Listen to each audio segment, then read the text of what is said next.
નમસ્કાર દર્શક મિત્રો, સપ્તાહના પ્રથમ જીટીપીએલ જુનાગઢ ન્યૂઝ કે જે ફાગણ સુદ પૂનમના પાવન દિવસે છે, આપ સર્વને હોળી પર્વની ખૂબ ખૂબ શુભકામના.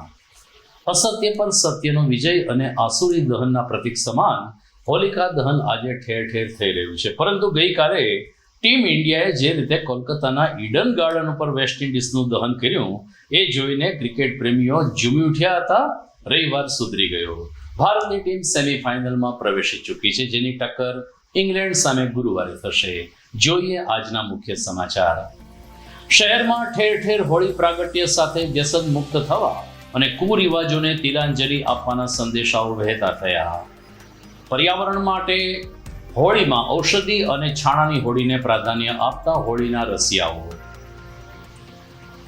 અગ્નિ દેવતાને આહવાન આપવાની સાથે સાથે ગોપીઓના વિરહ સાથે સંકળાયેલ રાળ પરંપરામાં જોડાતા વૈષ્ણવજનો. રાધા દામોદરજી મંદિરે ઉજવાયો રાળ ઉત્સવ. આહિર રત્ન સન્માનના કાર્યક્રમમાં આહિર જ્ઞાતિમાં થઈ ગયેલા સમાજ શ્રેષ્ઠીઓ અને વર્તમાન આગેવાનોનું સન્માન કરવામાં આવ્યું. અને મહાનગરપાલિકાની સ્થાયી સમિતિમાં 1.5 કરોડના વિકાસ કામો મંજૂર કરવામાં આવ્યા.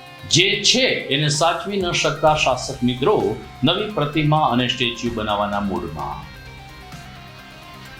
આ તમામ સમાચાર આપણે વિસ્તારથી જોઈએ તે પહેલા લઈએ એક બ્રેક.